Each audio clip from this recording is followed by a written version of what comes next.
আসসালামু আলাইকুম রহমতুল্লাহি ওবারাকাতু। আলহামদুলিল্লাহ, সমস্ত প্রশংসা আল্লাহ সুবহানাহু ওয়া তাআলার জন্য। অতঃপর দুরূদ এবং সালাম বর্ষিত হোক আমাদের প্রিয় নবী রাসূলুল্লাহ সাল্লাল্লাহু আলাইহি ওয়াসাল্লামের প্রতি। আজকে আমাদের ইসলামকে জানি নতুনভাবে এই সিরিজের 9 নম্বর পর্ব। আর আজকে আমরা আলোচনা করব বিদআত সম্পর্কে, কেননা বিদআত সম্পর্কে আমাদের গত দুটি আলোচনাতে কমপ্লিট হয়নি। তো আজকে আমরা বিদআত সম্পর্কে আলোচনা করব। তো চলুন আজকে আলোচনাটি শুরু করা যাক। নওয়াইতুয়ান বলে যে নিয়ত পড়া হয়, এটাকে শুধু আমরা না, এখানে সবাই একমত। হানাফি, শাফি, মালিকি, হাম্বলি সবাই একমত যে এই নওয়াইতুয়ান বলে নিয়ত পাঠ করা হচ্ছে বিদাত। কিন্তু আমরা এটা মানুষকে বলে আসলে বুঝাতে পারি না। যেমন আজ থেকে তো রমজান মাস শুরু, মানে গতকাল থেকে শুরু হয়েছে। তো অনেকেই পোস্ট করছে নওয়াইতুয়ান, মানে অনেক ক্যালেন্ডার দেখবেন, রমজানের যে ক্যালেন্ডারগুলো পাওয়া যায়, হ্যাঁ, সে রমজানের ক্যালেন্ডারগুলো তো দিয়ে দেওয়া হয়েছে নওয়াইতুয়ান আসুমা গাদাম বলে যে নিয়ত, এগুলো পড়তে হবে। অথচ মজার ব্যাপার হচ্ছে, এই নওয়াইতুয়ান বলে নিয়ত পড়ার কথা না কোরআনে আছে, না হাদিসে আছে। সহিহ তো দূরের কথা, জয়ীফ তো দূরের কথা, কোনো জাল হাদিসের মধ্যেও নাই। মানে এটা সম্পূর্ণ বানোয়াট একটি বিষয়। এবং আমার একটি ভিডিও আছে এ সম্পর্কে, যে মুখে নিয়ত উচ্চারণ করা সম্পর্কে হানাফি আলেমদের মতামত। সে ভিডিওটা আপনারা দেখে নেবেন। এবং আমি আমার বইতেও এটা উল্লেখ করেছি, হ্যাঁ, আমার বইতেও এটা উল্লেখ করেছি যে মানে নিয়ত উচ্চারণ সম্পর্কে হানাফি আলেমরা কি কি মতামত দিয়েছেন। তো মানে এই বিষয়টা আমরা মানুষকে বুঝাতে পারিনি যে নিয়ত বিষয়টা হচ্ছে আমাদের সংকল্প করা, মনে মনে সংকল্প করা। কিন্তু মানুষ নিয়ত করা মানে একদম ফরজ করে নিয়েছে, মুখে নিয়ত উচ্চারণ করাকে। এটা আমরা বুঝাতে ব্যর্থ। তো যাই হোক, বিষয়টা হচ্ছে এমন যে, একটি উদাহরণ দিই। মনে করেন পুলিশ পুলিশ চোরকে ধরে নিয়ে গিয়েছে চুরি করার অপরাধে। তারপর পুলিশ চোরকে একদম সেই পিটাচ্ছে এবং বলছে যে, বল আর চুরি করবি, জীবনে আর কোনোদিন চুরি করবি? চোর বলছে, না স্যার, ছেড়ে দেন, আর আমি কখনোই চুরি করব না। কিন্তু ওই চোর মনে মনে বলছে যে, পুলিশ তুই আমাকে মারলি, এত তুই আগে আমাকে ছেড়ে দেখ, আগে তোর বাড়িতে চুরি করব। হুম। তো এটা হচ্ছে বিদআত। এটা হচ্ছে ওর নিয়ত। চোরের নিয়ত কি? চোরের নিয়ত হচ্ছে, তুই ছাড়লে আমি আবার বের হয়ে চুরি করব। এটা হচ্ছে চোরের নিয়ত। কিন্তু সে মনে মনে বলছে না, সে মুখে বলছে যে আমি আর করব না। তাহলে তার নিয়ত হচ্ছে, সে যেটা অন্তরে বলছে সেটা হচ্ছে নিয়ত। সে যেটা মনে মনে বলছে ওটা কিন্তু, মানে সে মুখে যে উচ্চারণ করে যে কথাটা বলছে সেটা কিন্তু তার নিয়ত নয়। হ্যাঁ, এখন একটা উদাহরণ দিই। আমরা প্রত্যেকেই ফজরের আগে ঘুম থেকে উঠে সাহারি খেলাম। তো আমরা সাহারি কি জন্য খেলাম? আমরা কি দুপুরে আবার গিয়ে চাইনিজ হোটেলে খাওয়া দাওয়া করবো এই জন্য, নাকি সিয়াম পালন করবো এই জন্য? স্বাভাবিক ব্যাপার ভাই, সিয়াম পালন করবো এই জন্য আমরা সাহারি খেলাম।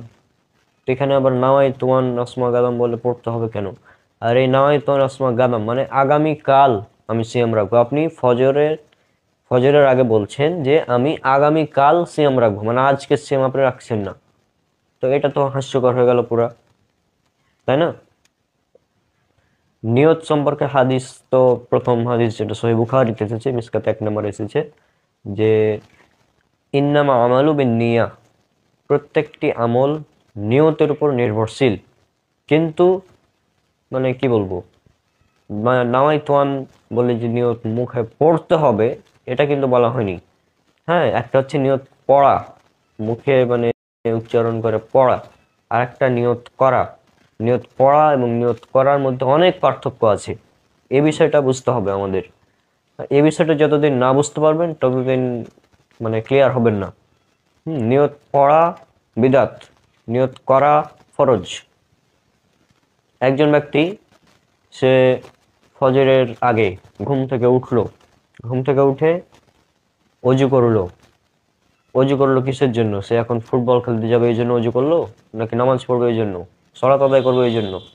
সালাত আদায় করবে এই জন্য। এটা তো যা স্বাভাবিক বিষয় ভাই, নিয়ত অটোমেটিক হয়ে যায়। হ্যাঁ, নিয়ত বিষয়টা অটোমেটিক হয়ে যায়, কিন্তু আমরা বিষয়টা আসলে বুঝতে পারি না যে নিয়ত মানে মুখে না পড়লে কেমন কেমন যেন লাগে, মানে এটা আমরা বুঝাতে পারি না। আবার অজুর আগেও নিয়ত তৈরি করেছে। মানে অজুর জন্য যে পানি সে নিল, কিসের জন্য নিল? সে এখন পানি দিয়ে ঘুরে বেড়াবে, মানে ই করবে, অজু করার জন্য পানি নিল। এটা তো স্বাভাবিক বিষয় ভাই। আশা করছি আপনারা নিয়তের বিষয়টা বুঝতে পেরেছেন যে নিয়ত করা ফরজ, নিয়ত মুখে উচ্চারণ করে নাওয়াইতুয়ান বলে পড়া বিদাত, এটা একদম বিদাত। এবং এটা বলতে পারেন যে রমজান মাস আসলে আরো শুরু হয়ে যায়, কারণ অনেক মানুষ আছে তারা শুধুমাত্র রমজান মাসে নামাজ সালাত আদায় করে। তো অনেকে বলে যে আমার সলাতের নিয়ত মুখস্থ নাই, এই জন্য আমি সলাত আদায় করি না। আরে ভাই, নিয়ত মুখস্থ করতে হয় না, নিয়ত মনে মনে, মানে এটা অন্তরের বিষয়, অটোমেটিক হয়ে যায়। একজন লোক, দুইজন লোকের উদাহরণ দিই। দুজনেরই দোকান আছে। সে একজন লোক দোকান বন্ধ করে মসজিদের দিকে হাঁটতে গেল, আর একজন লোক দোকানেই থেকে গেল, মসজিদের দিকে গেল না। এখন যে ব্যক্তি মসজিদের দিকে হাঁটতে গেল সে কি মসজিদে ফুটবল খেলতে গেল না মানে নামাজ পড়তে গেল, সলাত আদায় করতে গেল? আর যে ব্যক্তি বসে থাকলো তার নিয়ত নাই যে আমি সলাত আদায় করবো না, এই জন্য সে মসজিদ গেল না। আর যে ব্যক্তির নিয়ত আছে যে আমি সলাত আদায় করব, সে কিন্তু অটোমেটিক চলে গেল। তার মানে এই না তাকে এখন মানে দোকান বন্ধ করে বলতে হবে আমি এখন নামাইতুয়ান মানে মসজিদে যাওয়ার জন্য নিয়ত করছি, এটা বলতে হবে না। আর এটাই যদি হয় প্রত্যেকটি আমল নিয়তের উপর নির্ভরশীল, তাহলে আপনারা দান করার আগে কি নিয়ত পড়েন যে আমি মসজিদে এত টাকা দান করলাম, এর নিয়তটা কি আপনারা পড়েন আরবিতে? কেউ একজন পড়েন এই নিয়ত? নেভার। দান করার আগে নিয়ত কেউ পড়েন না, অথচ নামাজ পড়ার আগে নিয়ত তৈরি করে দেওয়া হয়েছে নয়তন, ওগুলো পড়েন। জাকাত দেওয়ার আগে কি আপনারা নয়তন বলে জাকাত দিন নিয়ত পড়েন? জি না, কেউ পড়ে না। তো এই বিষয়টা মানে মানুষকে বোঝানো মুশকিল আর কি, এজন্য আমি এই বিষয়টা উদাহরণটা দিলাম আর কি। যে একজন পুলিশ চোরকে পিটাচ্ছে, চোর মুখে বলছে যে আমি আর চুরি করবো না জীবনেও, অথচ সে মনে মনে বলছে যে তুই ছাড়লে আবার চুরি করব। এটা হচ্ছে নিয়ত। চোরের নিয়ত হচ্ছে ওটাই যে সে মনে মনে করছে, যেটা মুখে বলছে ওটা নিয়ত নয়, মুখে বলাটা নিয়ত নয়। আর মুখে নিয়ত উচ্চারণ করা এটা বিদাত। আল্লাহ রসুল সাল্লাল্লাহু আলাইহি ওয়াসাল্লাম তিনি বলছেন, সহিহ মুসলিমের হাদিস, হাদিস নম্বর 1718 ইবনে, এবং এই হাদিসটা আপনারা ইসলামিক ফাউন্ডেশনে পাবেন 4344 এবং হাদিস একাডেমি 4385। রাসূল সাল্লাল্লাহু আলাইহি ওয়াসাল্লাম তিনি বলছেন, মান আমিলা আমালান লাইসা আলাইহি আমরুনা ফাহুয়া রাদ্দুন, কেউ যদি এমন কোনো আমল করে যা আমাদের শরীয়তে নাই তা বাতিল। এখন আপনাকে দেখতে হবে এই নাওয়াইতুয়ান বলে যে নিয়ত পড়া হয়, এটা কি আল্লাহ রসুল সাল্লাল্লাহু আলাইহি ওয়াসাল্লাম তিনি পড়েছেন? তারপর আল্লাহ রসুল সাল্লাল্লাহু আলাইহি ওয়াসাল্লাম বলছেন, তোমরা আমার সুন্নত এবং আমার খোলাফায়ে রাশিদিনের সুন্নতকে আঁকড়ে ধরো। সুনান আবু দাউদ হাদিস নম্বর 4607। এখন আমাদের দেখতে হবে আল্লাহ রসুল সাল্লাল্লাহু আলাইহি ওয়াসাল্লামের কোনো সাহাবী তারা কি এই নিয়ত নাওয়াইতুয়ান বলে পড়েছেন? কেউ একজন পড়েছেন? এটা দেখাতে হবে। দুটি প্রশ্ন করলাম, আল্লাহ রসুল সাল্লাল্লাহু আলাইহি ওয়াসাল্লাম তিনি পড়েছেন কিনা, সাহাবীগণ তারা পড়েছেন কিনা, 2 হলো। এরপর সহিহ বুখারী হাদিস নাম্বার 2652। এখানে আল্লাহ রাসূল সাল্লাল্লাহু আলাইহি ওয়াসাল্লাম বলছেন, সর্বোত্তম যুগ হচ্ছে আমার যুগ, এরপর তার নিকটবর্তী যারা এবং তারপর তার নিকটবর্তী যারা। আল্লাহ রাসূলের যুগ অর্থাৎ সাহাবীদের যুগ, তার নিকটবর্তী তাবেঈদের যুগ, তার নিকটবর্তী তাবেঈদের যুগ। এখন আমাদের দেখতে হবে আল্লাহ রাসূলের সাহাবীগণ তারা নিয়ত করেছেন কিনা, তাবেঈগণ তারা করেছেন কিনা, তাবেঈগণ তারা কোনো নিয়ত করেছেন কিনা নাওয়াইতুয়ান বলে, দেখতে হবে আমাদের। চ্যালেঞ্জ করলাম, পাওয়া যাবে না, অসম্ভব, সম্ভবই না পাওয়া। ওকে, তাহলে রাসূল সাল্লাল্লাহু আলাইহি ওয়াসাল্লাম থেকে দেখাতে হবে, এটা আপনারা পারবেন না। 2 নম্বর পয়েন্ট, সাহাবীগণ থেকে দেখাতে হবে, এটাও পারা যাবে না। 3 তাবেঈ, 4 তাবেঈ। এবার আমরা দেখব আমাদের 4 মাযহাবের ইমাম আবু হানিফা রাহিমাহুল্লাহ। এখন কথা হচ্ছে যে বিশেষ করে নিয়ত বেশি পড়ে বেরেলভিরা, যারা মানে মাসলাকে বেরেলভি, আহমদ রেজা খানের বেরেলভি যারা অনুসারী, তারা বেশি নিয়তগুলো পাঠ করে নাওয়াইতুয়ান বলে, এবং এটা তাদেরই তৈরি করা। হ্যাঁ, তো আমার কথা হচ্ছে যে তাদের একটা বই আছে জাল হক, 3 নম্বর খণ্ড 126 নম্বর পৃষ্ঠা। সেখানে আহমদ ইয়ার খান নাইমি অর্থাৎ আহমদ রেজা খান বেরেলভি খলিফা, প্রধান খলিফা বেরেলভিদের আহমদ ইয়ার খান নাইমি, তিনি বলছেন যে আমাদের দলিলাদিত এই রওয়ায়াত সমূহ নয়, বরং আমাদের দলিল ইমাম আবু হানিফার কথা, অর্থাৎ তাদের দলিল কোরআন হাদিস নয়, তাদের দলিল হচ্ছে ইমাম আবু হানিফার কথা। এখন আমার প্রশ্ন বেরেলভিদের কাছে, ইমাম আবু হানিফা তিনি কি কখনো নাওয়াইতুয়ান বলে নিয়ত পড়েছেন? একটি দেখাবেন, একটি কল দেখাবেন ইমাম আবু হানিফা রাহমাহুল্লাহ থেকে যে তিনি করেছেন। না পারলেও সমস্যা নেই, ইমাম আবু হানিফার ছাত্রদের কাছে যান। সম্ভব না ভাই, এগুলো পাবেন না, এগুলো নতুন আবিষ্কার, এগুলো অনেক পরে আবিষ্কার করা হয়েছে। আর আমি আমার বিদাত কেন বর্জনীয় এই বইতে নিয়ত উচ্চারণ সম্পর্কে হানাফি আলেমদের মতামত উল্লেখ করেছি, প্রায় 13 জন হানাফি আলেমের মতামত। প্রত্যেকেই বলেছেন এটা নিকৃষ্ট বিদাত, এটা বিদাত, একদম বিদাত।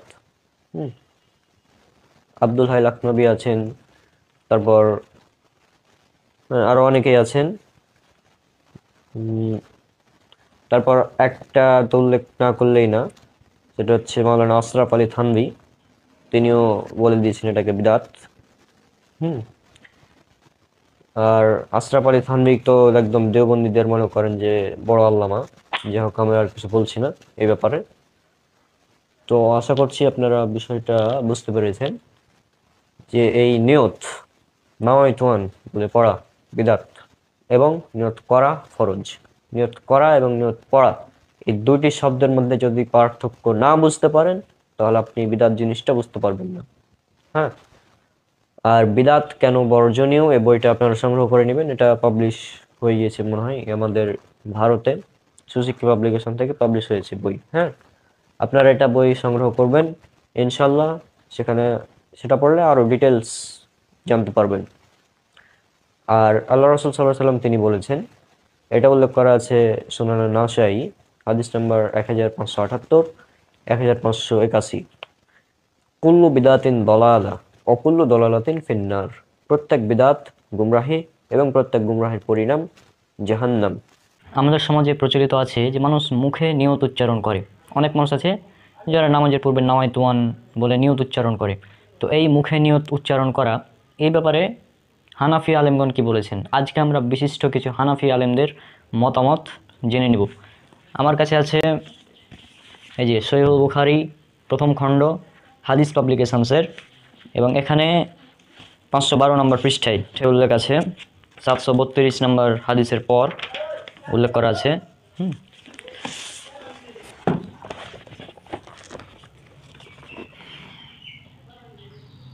আশা করছি আপনারা দেখতে পাচ্ছেন, বা না দেখলেও স্ক্রিন দেখতে পারবেন, আমি বলছি। তো এখানে বেশ কয়েকজন হানাফি আলেমদের মতামত উল্লেখ করা আছে। তো সেটা হচ্ছে, আমি পড়ে শোনাচ্ছি, আপনারা দেখতে থাকুন ভিডিও।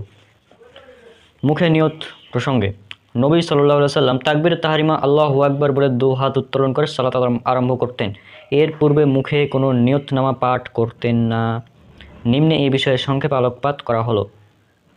1. মোল্লা আলী কারি হানাফি রাহিমাহুল্লাহ বলেন, রাসূলুল্লাহ সাল্লাল্লাহু আলাইহি ওয়াসাল্লাম 30,000 ওয়াক্ত সালাত আদায় করেছেন, তথাপি তার থেকে এ কথা বর্ণিত নেই যে আমি অমুক অমুক ওয়াক্ত সালাতে নিয়ত করছি, সুতরাং তার এ নিয়ত না করাটাই সুন্নাত, যেমন তার কোনো কাজ করাটা সুন্নাত।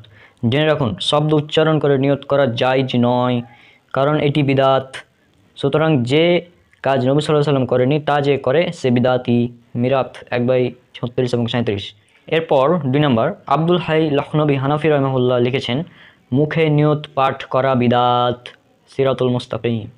3 নম্বর, আল্লামা ইবনুল হুমাম হানাফি রাহিমাহুল্লাহ বলেন, হাদিসের কিছু হাফিজ বলেন রাসূল সাল্লাল্লাহু আলাইহি সাল্লাম থেকে সহিহ ও জয়ীফ কোনো সনদেও এ কথা প্রমাণিত নেই যে তিনি সালাত আরম্ভ করার সময় বলতেন যে আমি এই সালাত আদায় করছি। কোনো সাহাবী বা তাবি থেকেও প্রমাণিত নেই, বরং এ কথা বর্ণিত আছে যে নবী সাল্লাল্লাহু আলাইহি সাল্লাম সালাত আরম্ভের সময় কেবল তাকবীর বলতেন, তাই মুখে নিয়ত পাঠ করা বিদাত। ফাতহুল কাদির প্রথম খণ্ডে 386 পৃষ্ঠা, কাবিরি 252 নম্বর পৃষ্ঠা। এরপর আব্দুল হক দেহলভী হানাফি রাহিমাহুল্লাহ লিখেছেন, মুখে নিয়ত পাঠ করা না রাসূল সাল্লাল্লাহু আলাইহি সাল্লাম হতে, না সাহাবায়ে কিরাম হতে, না তাবিঈন হতে কারো হতেই কোনো প্রমাণ পাওয়া যায় না। রাসূল সাল্লাল্লাহু আলাইহি সাল্লাম যখন সালাতে দাঁড়াতেন তখন শুধু আল্লাহু আকবার বলতেন, এর পূর্বে নিয়ত পড়ার কোনো শব্দ হাদিসে বর্ণিত হয়নি। সেজন্য মুহাদ্দিসগণ মুখে নিয়ত পাঠ করাকে বিদাত ও মাকরুহ বলেছেন। ফাতুল কাদির মাদারিজুন নবুওয়াত। এরপর আল্লামা শামী হানাফি রাহিমাহুল্লাহ বলেন, হিলিয়াতে এতটা বাড়তি আছে যে 4 ইমাম থেকেও মুখে নিয়ত পড়া প্রমাণিত নেই। ফতোয়া শামী 1/386 পৃষ্ঠা। হানাফি ফিকহ মুনিয়াহতেও এরূপ আছে, বাহরুর রাজিক 1/278। এরপর আশরাফ আলী থানভী রহমাহুল্লাহ লিখেছেন, মুসল্লি যে সালাত আদায় করবে তাই স্থির সংকল্প করে নিবে, মুখে নিয়ত পাঠ করার কোনো আবশ্যকতা নেই, বরং মনে মনে একটু চিন্তা করে নেয় যথেষ্ট যে আমি এই এই এই জোহরের সালাত আদায় করছি। একটু মনে নিয়ে আল্লাহু আকবার বলে হাত বাঁধলে হবে। আর জন সমাজে যেসব নিয়তনা প্রচলিত আছে তা পাঠ করার কোনো আবশ্যকতা নেই। বেহেশতি জোহর 2/17-18। কেরামত আলী জৈনপুরী হানাফি সাহেব লিখেছেন, অন্তরেই সালাতের নিয়ত করে নিবে, অর্থাৎ মনে প্রাণে বুঝবে যে আমি যেমন ফজরের সালাত আদায় করছি, এই জন্য মুখে নিয়ত পাঠের কোনো প্রয়োজন নেই। দেখুন রাহে নাজাত। এরপর হানাফি ফিকহা দুরুরে মুক্তারে রয়েছে নিয়তনামা অর্থাৎ নাওয়াইতু ওয়ান পাঠ সম্পর্কে সহি হাদিস তো দূরের কথা, কোনো জয়ীফ হাদিসও খুঁজে পাওয়া যায় না। বিশিষ্ট 4 জন ইমামের কোনো একজন নিয়তনামা পাঠ দ্বারা সালাত আরম্ভ করতেন না। সার কথা হচ্ছে, হাদিস ও ফিকহ শাস্ত্র মন্থন করে এটাই জানা যায় যে নিয়ত মুখে উচ্চারণ করার বস্তু নয়। নিয়ত মুখে মুখে কিছু বলা সুন্নতের বিপরীত, কাজেই মুখে নিয়ত উচ্চারণ করা বিদাত। দুরুরে মুক্তার 1/49, হিদায়া 1/22। সম্ভবত এই কারণে হিদায়া, শারহ বিকায়া, কুদুরি, ফাতহুল কাদির, নুরুল ইজাহ, দুরুরে মুক্তার, মারাকিল ফারাহ আল জাওয়াহরুল নাইরাহ, রদ্দুল মুহতার, বাহরুর রাজিক, মুনিয়াতুল মুসল্লি, গুনিয়াতুল মুস্তামলি, কানজুদ দাকাইক, হাসিয়াহ, তাহভি প্রভৃতি ফিকহা গ্রন্থে সালাতের নিয়তের কোনো শব্দই খুঁজে পাওয়া যায় না। আইনি তুহাফা প্রকাণ্ড।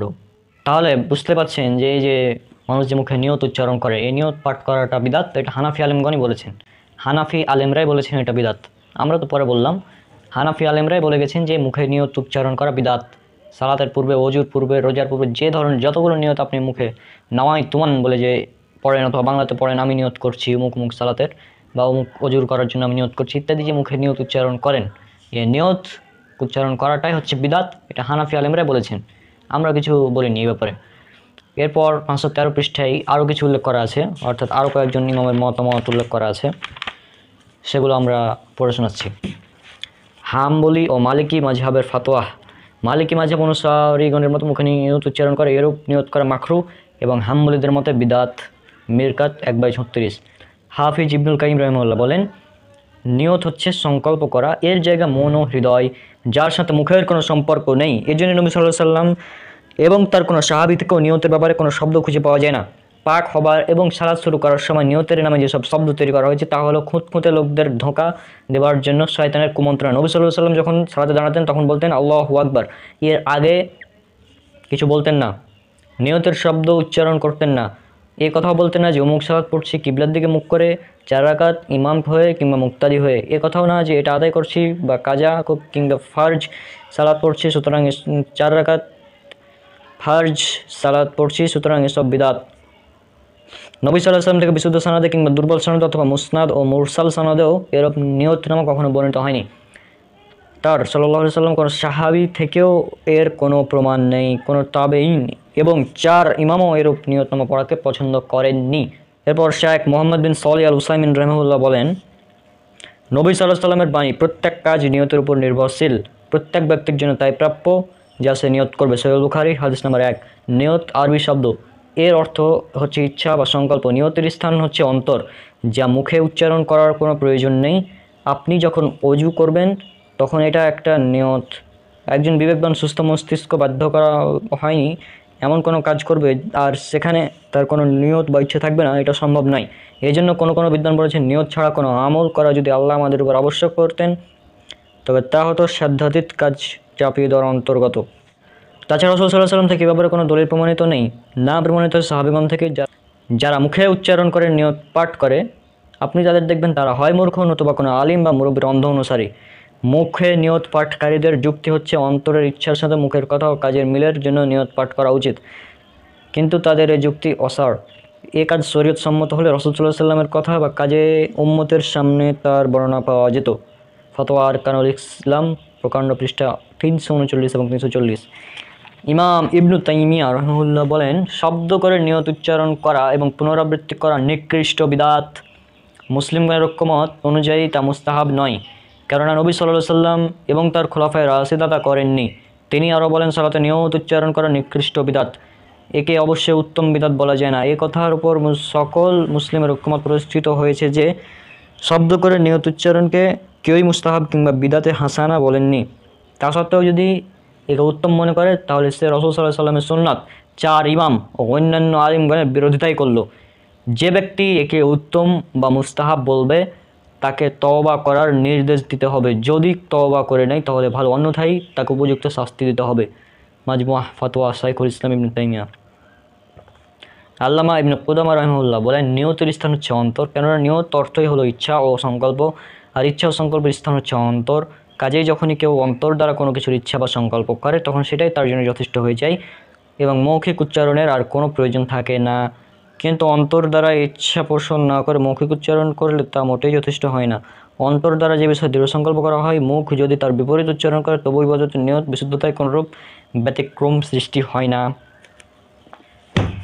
তাহলে আমরা আলোচনা করলাম বিশিষ্ট অনেকজন আলেমের মতামত, আমরা জানলাম যে মুখে নিয়ত উচ্চারণ করা সম্পর্কে, যেটা হচ্ছে বিদাত এবং নিকৃষ্টতম বিদাত। এটা নিকৃষ্টতম বিদাত, মুখে নিয়ত উচ্চারণ করা নিকৃষ্টতম বিদাত।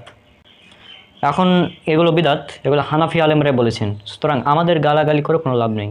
অনেকে বলবে যে তুই কি জানিস, তুই লামাঝাবি, তুই ইহুদির দালাল, তুই খ্রিস্টান, তুই কাফের, ইত্যাদি অনেক ফতোয়া আসছে, অনেক কমেন্ট আসছে আমাদের বিরুদ্ধে নিয়মিত। যে কোনো একটা কিছু নিয়ে যখন আলোচনা করি তখন তাদের ফতোয়া শুরু হয়ে যায় ফেসবুক মুক্তি যারা, জাস্ট কমেন্টে। তাদের দম নাই বুকে যে সামনে এসে আলোচনা করবে, এরকম তাদের কোনো দম নাই, কিন্তু তারা জাস্ট কমেন্টে চিল্লাচিল্লি করতে পারে। তো এরকম যারা চিল্লাচিল্লি করে তারা তো অবশ্যই আজকে ভিডিওটা অবশ্য দেখবে। যদি তারা আজকে ভিডিওটি দেখে তাদের চ্যালেঞ্জ করছি, যদি বুকে দম থাকে মুখে নিয়ত উচ্চারণ করার সম্পর্কে জাস্ট একটা জয়ীফ হাদিস, সহিত হাদিস পাওয়া সম্ভব নয়, একটা জয়ীফ হাদিস নিয়ে সামনে আসো যদি দম থাকে।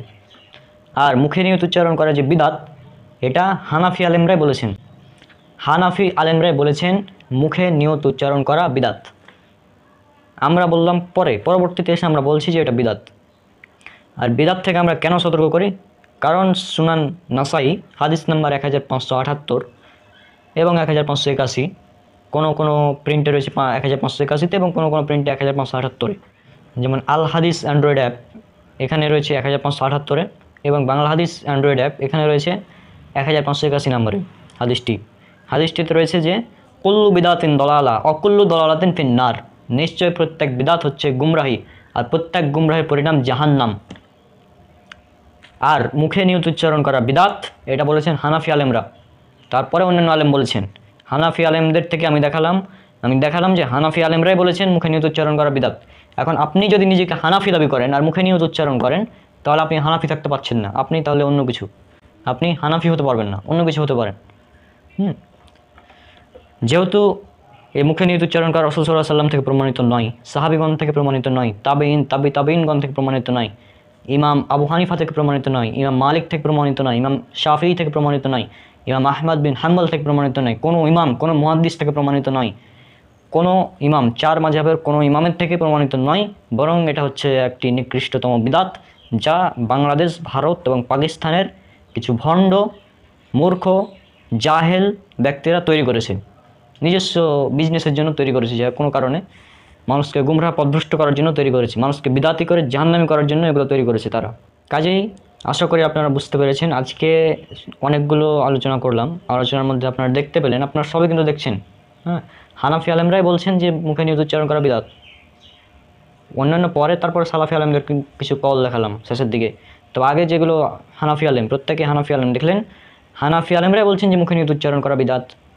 তারপর যদি আপনি না মানেন, আপনি যদি বিরোধিতা করেন, হানাফি আলেমদের বিরোধিতা করেন, তাহলে আপনি কিসের হানাফি? নিজেকে হানাফি বলে দাবি করছেন যে আমি হানাফি, এই জন্য মুখে নিয়ত উচ্চারণ করছি, তাহলে তো আপনি হানাফি থাকতে পারছেন না। মানে কি একটা অবস্থা!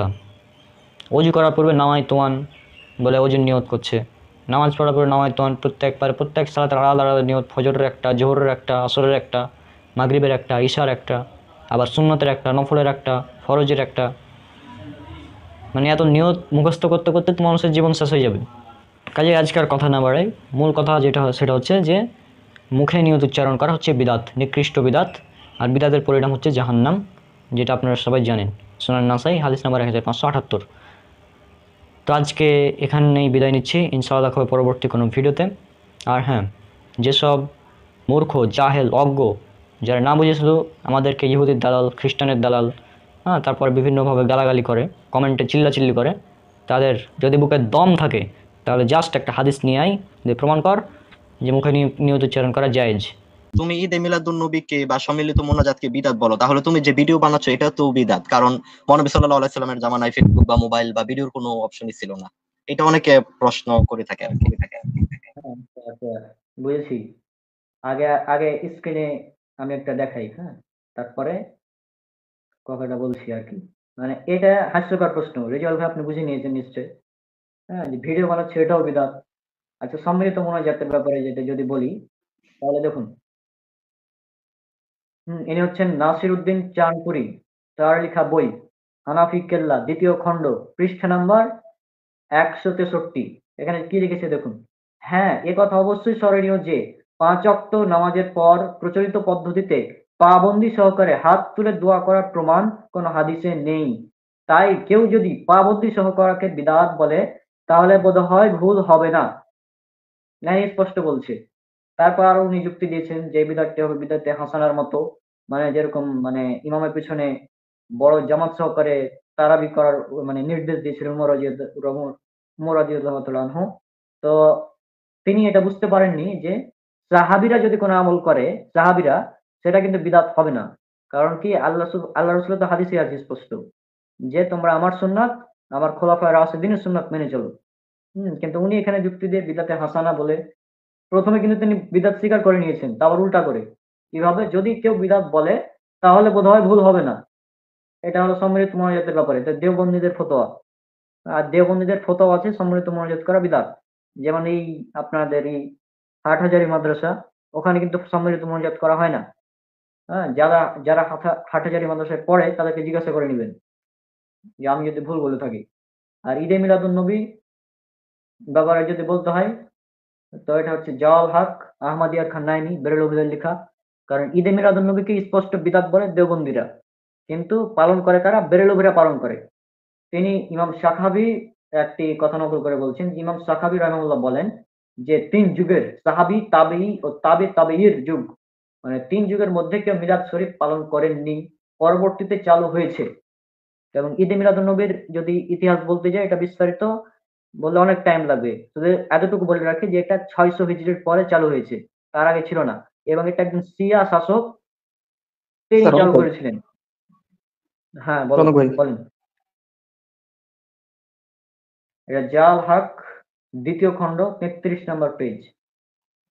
এখানে তিনি বলছেন যে ৩ যুগের কেউ পালন করেননি, পরবর্তীতে চালু হয়েছে। মানে তিনি স্বীকার করে নিয়েছেন যে ৩ যুগের কেউ রনক পালন ভাই কি আমার করেননি। কথা শুনতে পাচ্ছেন ভাই? হ্যাঁ, বলেন, শুনতে বলতেছি পাচ্ছি, বলেন। এই যে বিদাতে সাইয়্যা আর বিদাতে হাসানা, এটা বিদাতে সাইয়্যা আর বিদাতে হাসানা সম্পর্কে মানে আপনি কি বলতে চান এটা? আমি তো তেমন কিছু বলবো না। এখানে বিদাতের যে ব্যাখ্যা করেছে মানে ও বইয়ে, মানে আহমদিয়ার খান্নানী প্রায় ৭ থেকে ৮ প্রকার বিদাত তিনি নিয়ে এসেছেন এখানে। মানে বিদাতের প্রকারভেদ আগে উল্লেখ করেছে প্রায় ৭-৮ প্রকার। কোনটা বিদাতে হাসানা, কোনটা বিদাতে মাকরুহ, কোনটা বিদাতে মুস্তাহাব, এভাবে অনেকগুলো বিদাতের ভাগ করেছে। হ্যাঁ? তো আমরা সেটা ওদিকে গেলাম না। তো বিদাতে সাইয়্যা, বিদাতে হাসানা। বিদাতে হাসানা বলে যে কোন বিদাত আছে আমার জানা নাই। মানে আল্লাহর নবীর হাদিস স্পষ্ট, সাল্লাল্লাহু আলাইহি সাল্লাম তার হাদিস তো যে কুল্লু বিদআতিন দালালা, এটা স্পষ্ট, সবাই জানে। সকল বিদআতই ভ্রষ্টতা। কিন্তু বিদআতে হাসানা বলতে, যদি বিদআতে হাসানা বলে কিছু থাকে তাহলে সাহাবীরা যদি কোন আমল করে সেটাকে বিদআতে হাসানা বলতে চাচ্ছে তারাই বলতে চাচ্ছে। আচ্ছা, বিদাতের মূল সংখ্যাটা কি? আমরা কি বুঝি বিদাতের সংখ্যা দ্বারা?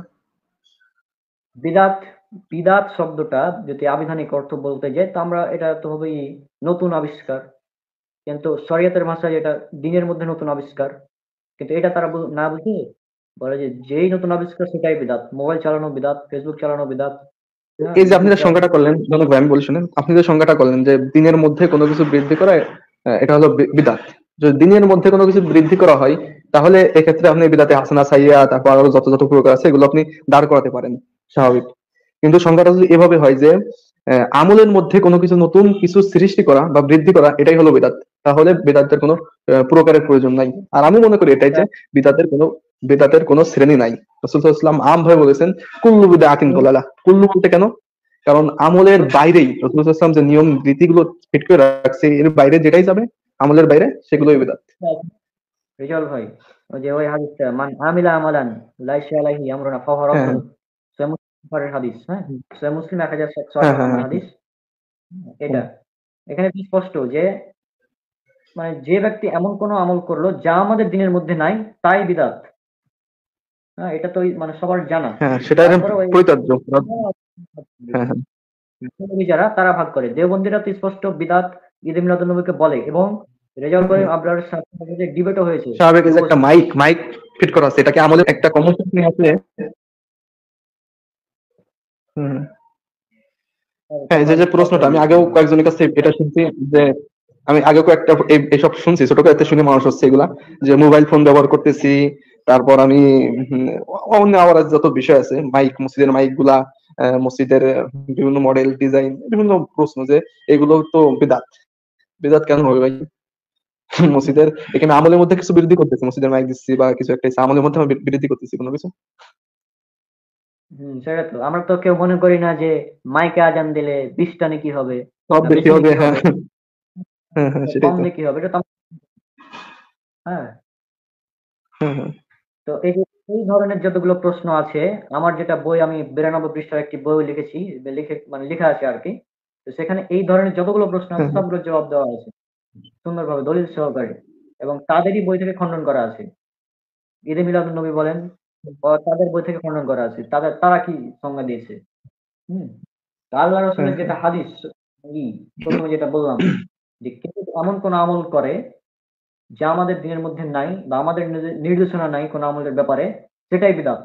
এখন যদি প্রশ্ন করি, ঈদে মিলাদুন নবী পালন করতে হবে, এরকম নির্দেশনা কি আল্লাহ রসুল দিয়েছেন, না সাহাবী দিয়েছেন, না তাবেঈ দিয়েছেন? কেউ দেয়নি। এবং তারা নিজেরাই স্বীকার করেছে যেটা 600 হিজরির পর চালু হয়েছে, তারপরেও করে যাচ্ছে। মানে তারা বিদআতের সংজ্ঞাটা বুঝতে হ্যাঁ, পারেনি। সেটাই। এরকম যে নতুন নতুন আবিষ্কার, আবার বলে যে যে তাহলে কোরআন মাজিদে যে text দেওয়া হয়েছে এটাও বিদআত, অনেকে বলে। কিন্তু আমরা কি এটা মনে করি যে হ্যাঁ হ্যাঁ জের জবর পেশ ছাড়া কোরআন পড়লে বেশি নাকি, আর জের জবর সে পেশ সহ পড়লে কম নাকি? এটা তো আমরা মনে করি না। বরং তিরমিজি 2910 নম্বর হাদিস যে সেটাই। পবিত্র কোরআন পড়লে প্রতিটি হরফের প্রতি 10টা করে নেকি। হ্যাঁ, এটা।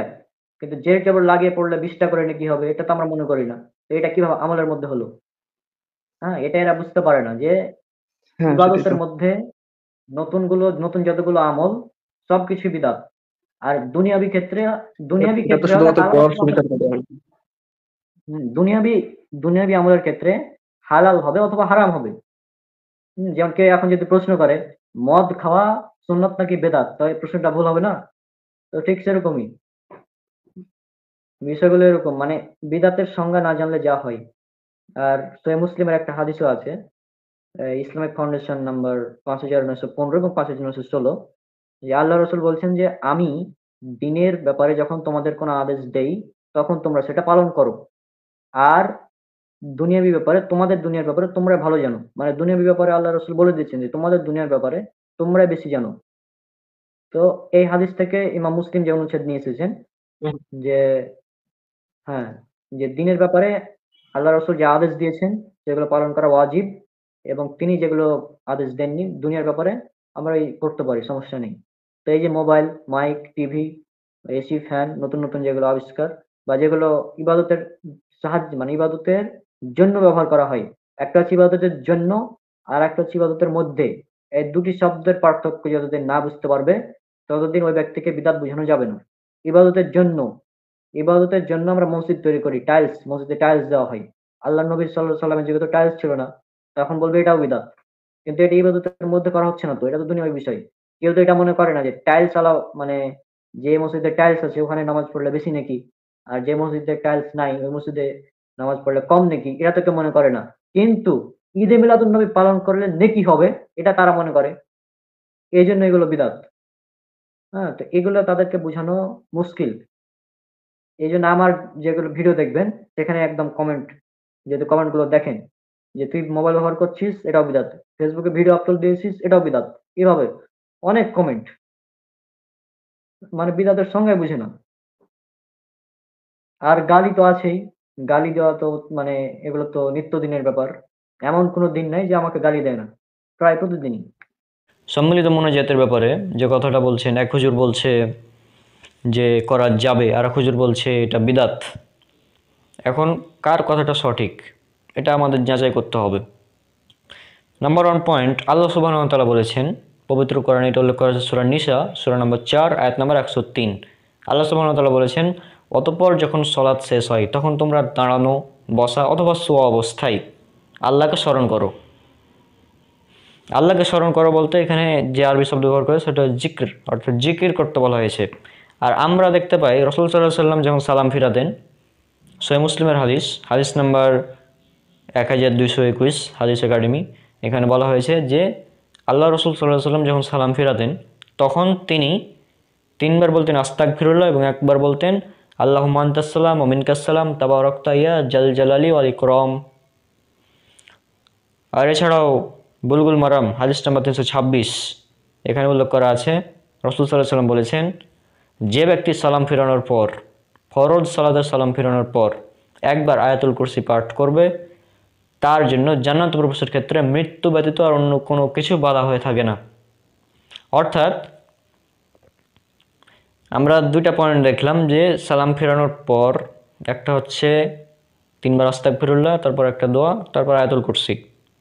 এবং আরেকটি হাদিস সহিহ মুসলিম উল্লেখ করা আছে হাদিস নাম্বার 1239, এখানে বলা হয়েছে যে যে ব্যক্তি সালাম ফেরানোর পর ফরজ সালাতের পর প্রত্যেক সালাতের পর 33 বার সুবহানাল্লাহ, 33 বার আলহামদুলিল্লাহ, 33 বার আল্লাহু আকবার এবং একবার লা ইলাহা ইল্লাল্লাহু ওয়াহদাহু লা শারীকা লাহু লাহুল মুলকু ওয়া লাহুল হামদু ওয়া হুয়া আলা কুল্লি শাইইন কাদির, এটা পাঠ করবে, তার পূর্বের সমস্ত গুনাহ মাফ করে দেওয়া হবে যদিও তা সমুদ্রের ফেনা সমতুল্য হয়। তাহলে এই 3টি কাজ যদি আপনি করেন তাহলে আপনার কত টাইম লাগবে একবার চিন্তা করেন। আর হাদিসে কিন্তু শুধু এই 3টা বিষয় নেই, আমরা হাদিসে যদি দেখতে পাই আল্লাহ রাসূল সাল্লাল্লাহু আলাইহি ওয়াসাল্লাম সালাম ফিরানোর পর অনেকগুলো দোয়া করতেন, কিন্তু কখনোই ফরজ সালাতে সালাম ফিরে সম্মিলিতভাবে মোনাজাত করেননি। অর্থাৎ সম্মিলিত মোনাজাত করার পক্ষে কোনো দলিল নেই। যারা বলছে দলিল আছে তাদের দলিলগুলো হচ্ছে জাল অথবা জয়ীফ, এটা মিথ্যা হাদিস। কারণ সহিহ হাদিস বলছে এগুলো দোয়া করতেন। আর অনেকগুলো দোয়া আছে যেগুলো রাসূল সাল্লাল্লাহু আলাইহি ওয়াসাল্লাম সালাম ফিরানোর পর করতেন। তো পয়েন্ট নাম্বার 1 এটা হচ্ছে যে এই সম্মিলিত মোনাজাতের পক্ষে কোনো দলিল নেই। দলিল থাকলেও সম্মিলিত মোনাজাতের কোনো ফজিলত নেই। যদি দলিল দেয় তারপরে এর কোনো ফজিলত রয়েছে যে সম্মিলিত মোনাজাত করলেই মৃত্যুর সাথে সাথে জান্নাত, এরকম কোনো কথা নেই। সুতরাং এটার চেয়ে উত্তম এবং নিরাপদ হচ্ছে সম্মিলিত মোনাজাত না করে হাদিসে বর্ণিত যে সমস্ত দোয়া আছে সেগুলো পড়া, এটাই বেশি নিরাপদ। আপনি নিজে একবার চিন্তা করবেন যে কোনটা বেশি নিরাপদ। আমি যেগুলো বললাম এগুলোর অনেক ফজিলত রয়েছে, কিন্তু সম্মিলিত মোনাজাত করার ব্যাপারে কোনো ফজিলত বর্ণিত হয়নি। যারা বলে এগুলো সব মিথ্যা এবং জাল। এবং আপনি যাচাই করে দেখবেন আমার কথা এবং যে হুজুর বলছে সম্মিলিত মোনাজাত করতে হবে তার কথা। আমাদের দাবি সম্মিলিত মোনাজাত হচ্ছে বিদাত, এটা বিদাত, করলে জাহান্নামে যেতে হবে। কারণ আল্লাহ রাসূল সাল্লাল্লাহু আলাইহি ওয়াসাল্লাম বলেছেন, উল্লেখ করা হচ্ছে সুনান নাসাই হাদিস নম্বর 1578, বলা হয়েছে কুল্লু বিদাতিন দালালা ওয়া কুল্লু দালালাতিন ফিন্নার, প্রত্যেক বিদাত গুমরাহি এবং প্রত্যেক গুমরাহির পরিণাম জাহান্নাম। কাজে বিদাত যেখানে চলে আসছে সেখানে আপনার উচিত বিদাত থেকে বেঁচে থাকা। সব যদি এটা বিদাত না হয়, ধরলাম এটা জায়েজ, ধরে নিলাম এটা জায়েজ, কথার কথা আমি ধরে নিচ্ছি এটা জায়েজ, কিন্তু এই জায়েজ যেটা হয়েও যায় তারপরে এটার কোনো স্পেশাল ফজিলত নেই, স্পেশাল কোনো ফায়দা নেই। যেখানে স্পেশাল কোনো ফায়দা নেই বরং জাহান্নামে যাওয়ার ভয় আছে, বিদাত হওয়ার ভয় আছে, সেটা না করে উত্তম। অর্থাৎ আপনি সেফ জোনে যদি থাকতে চান, নিরাপদে থাকতে চান, তাহলে আপনাকে সম্মিলিত মোনাজাত করা যাবে না, এটা এড়িয়ে চলতে হবে। হাদিসে বর্ণিত যে সমস্ত দোয়া আছে সেগুলো পড়ুন, সে অনুযায়ী আমল করুন। প্লে স্টোরে যাবেন, হিসনুল মুসলিম নামক একটা অ্যাপ আছে, সেটা ডাউনলোড করে নেবেন। সেখানে অনেকগুলো দোয়া রয়েছে, অনেকগুলো দোয়া দেওয়া আছে রেফারেন্স সহ, সেগুলো পড়তে পারেন, সেগুলো মুখস্থ করে নামাজের পরে পড়তে পারেন। আমার যে কয়টা মুখস্থ ছিল আমি সেগুলো বললাম। তো আমি চাচ্ছি একটি 40-এর আয়োজন করতে, আর আমি চাচ্ছি এই অনুষ্ঠানে তুমি দোয়াগুলোর আয়োজন করবে। তোমাকে এটা কিভাবে যে বুঝাই যে এই যে 40 তুমি যে করতে যাচ্ছ, এই 40 করা এটা হচ্ছে বিদাত। এটা বিদাত এই কারণে, বিদাত মানে কারণ এর কোনো দলিল নেই, রেফারেন্স নেই। আল্লাহ রসুল বা সাহাবিগণ কেউ 40 পালন করেছেন এরকম কোনো রেফারেন্স বা দলিল নেই, এই জন্য এটা হচ্ছে বিদাত। আচ্ছা, এটা করলে সমস্যা কি, মানে কোনো প্রবলেম? মানে আরে আবার দলিল দিয়ে কি হবে, আজীব ব্যাপার। দলিল দিয়ে কি হবে, তাই না? আচ্ছা ধরো আমি তোমাকে একটা জিনিস বুঝাই যে ধরো তুমি একটা জমি কিনলা, একটা জমি কিনতে যাচ্ছ, তুমি জমি কিনবা, একটা জমিটার দাম ধরো 1 কোটি টাকা, 1 কোটি টাকার একটি জমি তুমি কিনবা। এখন তুমি কি ওই জমিটা দলিলবিহীনভাবে কিনবা, মানে ওই জমিটা কিনবা কিন্তু ওই জমির কোনো দলিল নেই, এরকম কোনো জমি আজীব ব্যাপার। আমি আবার বিনা দলিলের জমি কেন কিনতে যাব? হ্যাঁ, আমাকে কি পাগল পাইছো যে আমি একটা জমির দলিল নাই আর সেই জমি আমি কিনবো? এটা অসম্ভব, তো আবার 1 কোটি টাকার। হ্যাঁ, এটা হতে পারে না। কেন কিনবো না? জমি তো 1 কোটি টাকা, জমি তো ভালোই, কিন্তু কোনো দলিল নেই, তুমি কিনবা কেন? কিনবা না কেন? কিনা ভালো তো, 1 কোটি টাকা দাম জমির। বিনা দলিলে কোনো জমি আমি কিনবো না, কোনো বোকা এবং পাগল লোকেরা এটা কিনবে, তাছাড়া আর কেউ কিনবে না। মানে তুমি দুনিয়ার সামান্য 1 কোটি টাকার জমি এটা কিনবা, তাতেই তোমার একটি দলিল লাগবে। বা 1 কোটি অনেক বেশি হয়ে গেল, আমি যদি কম একটা জমি, ধরো একটা জমি, সে ছোট্ট একটা জমি, দাম মাত্র 10,000 টাকা, মাত্র 10,000 টাকা দাম ওই এলাকায় ছোট একটি জমির। তো এই 10,000 টাকার জমি, এটা কি তুমি বিনা দলিলে কিনবা? জমি 1 কোটি টাকার হোক, 1 লাখ টাকার হোক, 10,000 টাকার হোক আর 1,000 টাকারই হোক, বিনা দলিলে কোনো জমি আমি কিনবো না। কেন বিনা দলিলে কেন কোনো জমি কিনবা না? বা তুমি যখন তোমার জমি বিক্রি করতে যাবা, দলিলবিহীনভাবে কেউ কি তোমার কাছ থেকে জমি কিনে নিবে? মানে বিনা দলিলে তোমরা দুনিয়ার এই জমি জমা এগুলা ঠিকই তোমরা, মানে দলিল লাগে, এগুলোতে দলিল লাগবেই, দলিল মাস্ট, এটা মানে বাধ্যতামূলক। কিন্তু যখন ইবাদতের বেলায় আসছো, ইসলামের বেলায় আসছো, তখন আর কোনো দলিল নেই। আচ্ছা এবার বলো যে অনেক হুজুর তো বলছে, অনেকে হুজুর বলছে, ইউটিউবে দেখতে পাই যে তারা বলে এগুলো করা যায়, করা জায়েজ, তো এই ব্যাপারে তুমি কি বলবো? আচ্ছা তোমার পরের দাবি যে যেহেতু তুমি মেনে নিচ্ছ যে দলিল লাগবে, কিন্তু হুজুর যে বলে, অনেক বড় বড় হুজুর, তারা যে বলছে এগুলো কি, অনেক হুজুর বলছে যে 40 করা যাবে, জায়েজ, হ্যাঁ এগুলো অনেকে বলছে তো, তাই না? তো এখন তাদের ব্যাপারে কি বলা যায়, তাই না? এখন দেখো এই যে যারা হুজুর, যে সমস্ত হুজুর বলছে যে 40 করা যাবে, করতে হবে, হ্যাঁ এগুলো করতে হয় মানুষ মারা গেলে, যারা বলে তাদের কাছে কোনো দলিল নেই। তুমি এই যে এটা হচ্ছে কি বিনা দলিলে জমি ক্রয় করে যেরকম তুমি ক্ষতিগ্রস্ত হবা, ঠিক সেরকমই বিনা দলিলে তুমি আমল করবা, আমল করে ক্ষতিগ্রস্ত হবা, সিম্পল। আল্লাহ রসুল সাল্লাল্লাহু আলাইহি সাল্লাম তিনি বলেছেন, এটা উল্লেখ করা আছে সহিহ মুসলিমে, খণ্ড নম্বর 4, ইসলামিক ফাউন্ডেশন খণ্ড নম্বর 4, হাদিস নাম্বার 4343 এবং 4344, এবং হাদিস একাডেমি হাদিস নাম্বার 4384, 4385। এখানে বলেছেন যে কেউ যদি এমন কোনো আমল করে যা আমাদের দ্বীনের মধ্যে নেই, অর্থাৎ যে সমস্ত আমল দলিলবিহীন সেগুলো বাতিল, সেগুলো যদি কেউ করে তাহলে বাতিল। আর দলিলবিহীন এই যে আমল, এগুলোকেই বলা হয় বিদাত।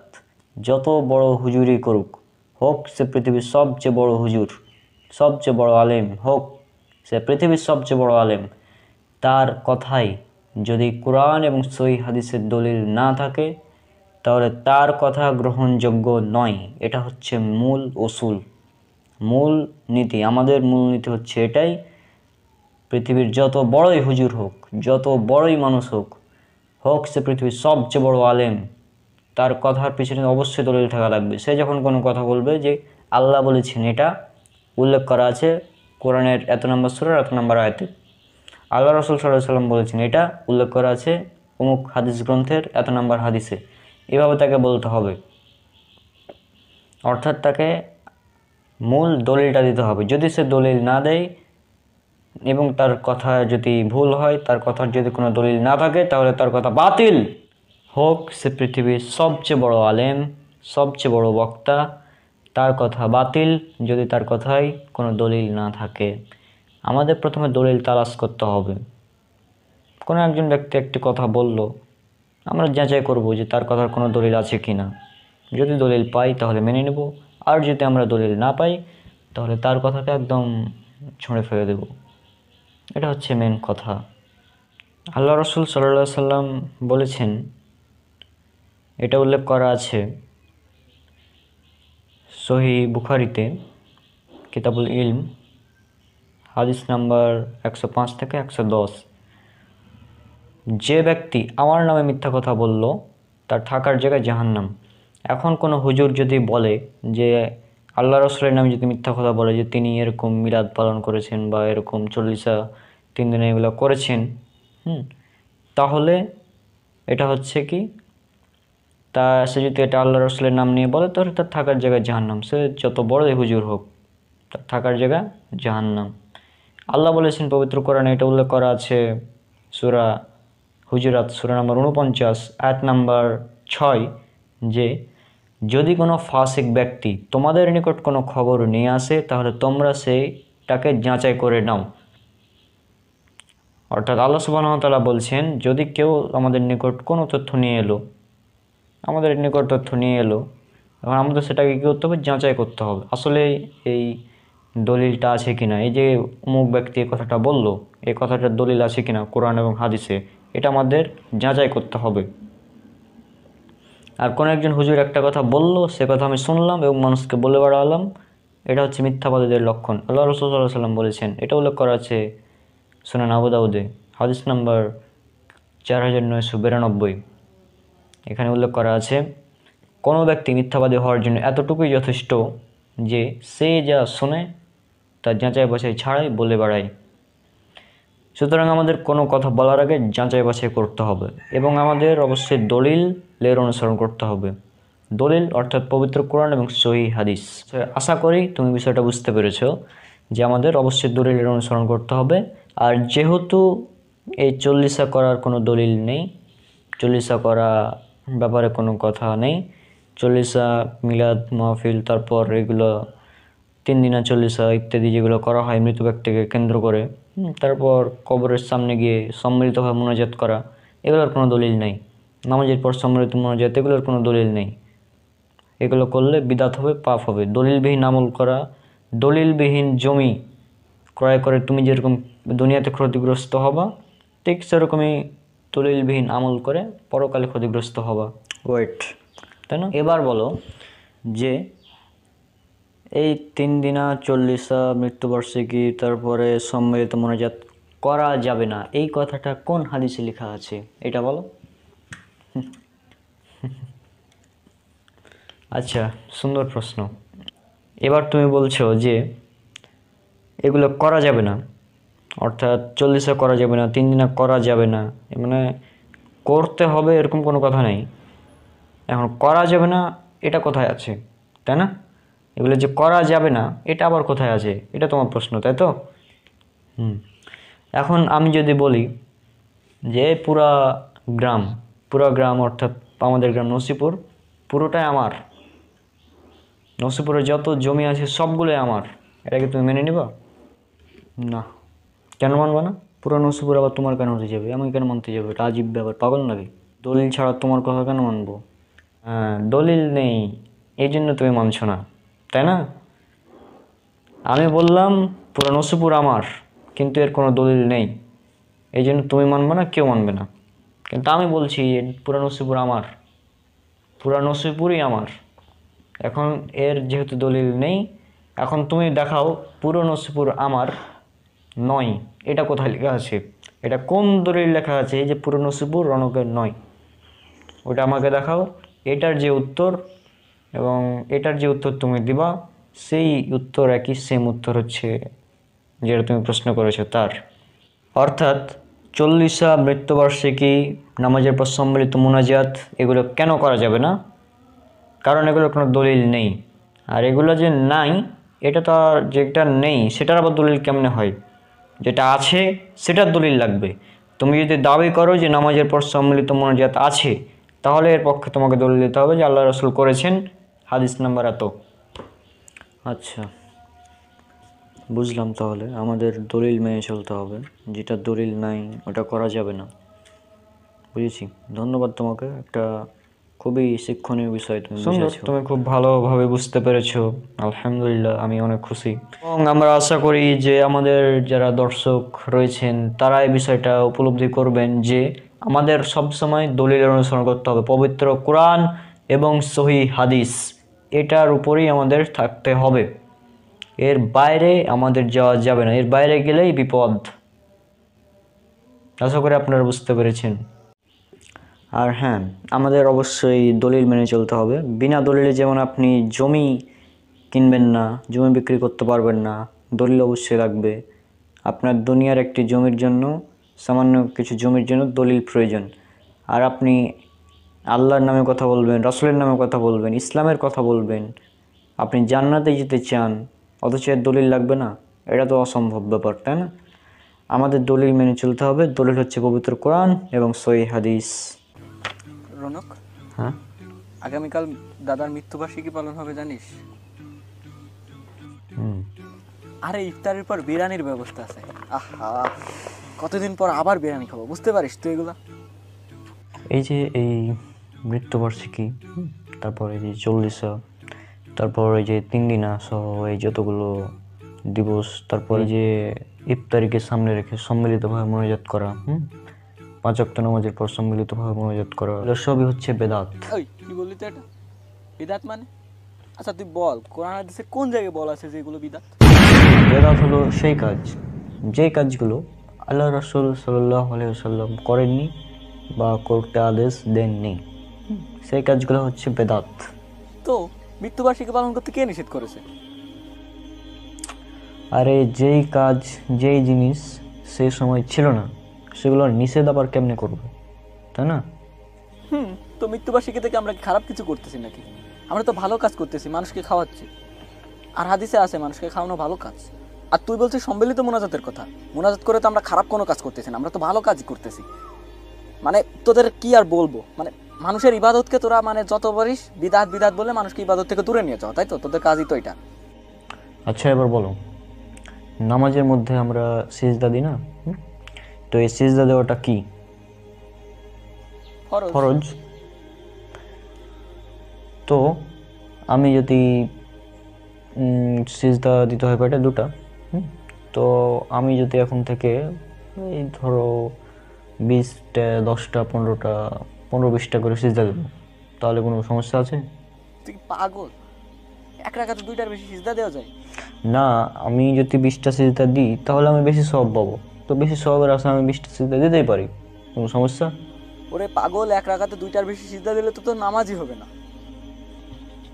আচ্ছা, কোরআন হাদিসের কোন জায়গায় লেখা আছে যে নামাজে 1 রাকাতে 20টা সিজদা দেওয়া যাবে না? এই কথাটা কি কোরআন হাদিসের কোথাও লেখা আছে? কারণ এটাই নামাজের নিয়ম, এক রাকাতে 2টার বেশি সিজদা দেওয়া যায় না।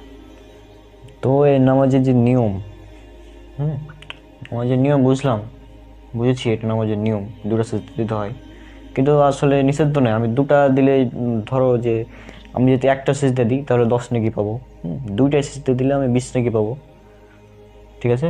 তো আমি যদি 20টা সিজদা দিই তাহলে তো আমি 200 নেকি পাচ্ছি, আমার তো লাভই হচ্ছে, আমার তো কোনো লস হচ্ছে না। আর সিজদা দেওয়া তো খারাপ কোনো কাজ না, সিজদা দেওয়াটা তো হচ্ছে ভালো কাজ, আর আমি তো নামাজের মধ্যে সিজদা দিচ্ছি, ঠিক না? তো আমি একটু বেশি দিলাম, সমস্যা আছে কি কোনো? কোনো সমস্যা তো হওয়ার কথা না। ভাই তুই কি গাঁদা খেয়ে আসছিস নাকি? তোকে ইবাদতের নিয়ম বলতে একটা জিনিস আছে না, তুই বুঝোস না? নিয়ম এইটাই যে 2টার বেশি সিজদা দেওয়া যাবে না। তুই যদি 12টি 3টা সিজদা দিস তাহলে তো নামাজই হবে না। তো তো এই নিয়ম, এই যে নামাজের নিয়ম, এটা কে দিয়েছে? আল্লাহ দিয়েছেন রাসূল সাল্লাল্লাহু আলাইহি সাল্লামের মাধ্যমে। তো যে আল্লাহ এই নামাজের নিয়ম দিয়েছেন, যে রাসূলুল্লাহ সাল্লাল্লাহু আলাইহি সাল্লাম এই নামাজের নিয়ম দিয়েছেন, তিনিই তো ইসলামের পুরো নিয়মটাই দিয়েছেন। আর সূরা মাইদার এই 3 নম্বর আয়াতে বলা আছে যে ইসলাম পরিপূর্ণ। তো তারা যে ইসলামী নিয়মটা দিলেন, তাদের এই নিয়মের মধ্যে তো তোমার এই যে নাই, এই যে মৃত্যুবার্ষিকী পালন এগুলো নাই, তারপরে চল্লিশা করা নাই, সম্মিলিত মোনাজাত করা নাই। হ্যাঁ, তো তাদের নিয়মের মধ্যে তো এগুলো নাই।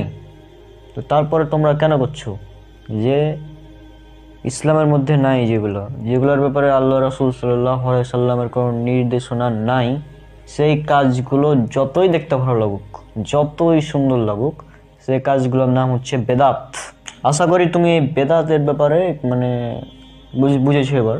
হ্যাঁ, তুমিই বলছো যে নামাজে 2টার বেশি সিজদা দেওয়া যাবে না এক রাকাতে। এটা তুমি বলছো কিন্তু, হ্যাঁ তুমি বলছো 2টার বেশি সিজদা দেওয়াই যাবে না। তা আমি তো সেটাই বলছি যে ইসলামে যা আছে তার বেশি কিছু করা যাবে না, ঠিক না? তো এটাই তো বুঝতে হবে বিষয়টা, যে ইসলামের মধ্যে যেগুলো নাই, যেগুলো নতুনভাবে আবিষ্কৃত, সেগুলো দেখতে যতই ভালো হোক, যতই মানে ভালো লাগুক ইবাদতটা দেখতে, তার নাম বেদাত। আশা করি তুমি বেদাত সম্পর্কে ধারণা পেয়েছো এবার। এবার বলো তোমার কি বলার আছে এখন।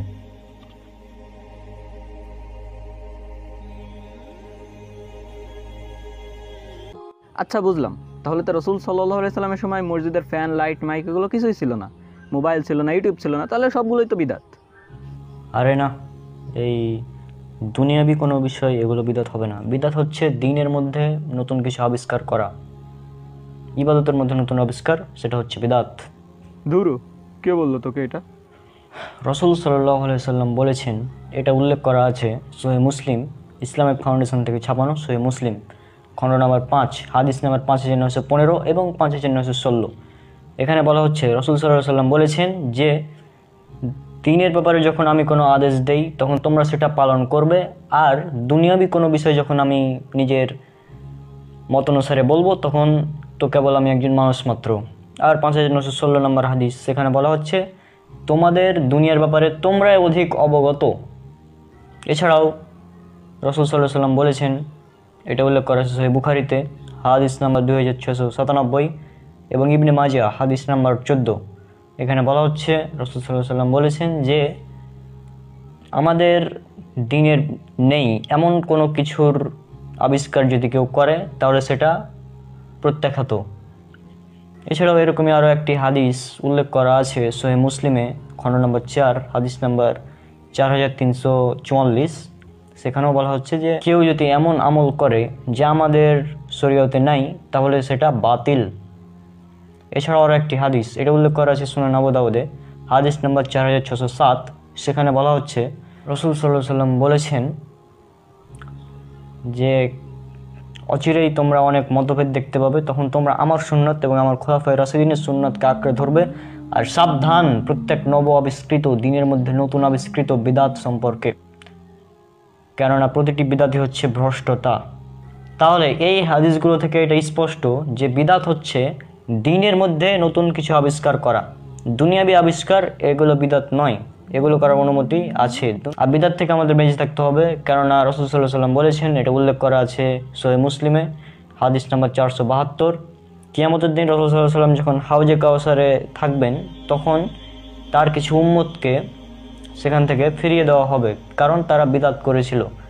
রাসূল সাল্লাল্লাহু আলাইহি সাল্লাম বলবেন তাদেরকে কেন ফিরিয়ে দেওয়া হচ্ছে, তারা তো আমারই উম্মত। তখন ফেরেশতারা বলবে যে আপনি জানেন না যে তারা আপনার পরে কি করেছিল। তখন রাসূল সাল্লাল্লাহু আলাইহি সাল্লাম বলবেন যে যাও, দূর হও, দূর হও বলে তাড়িয়ে দিবেন।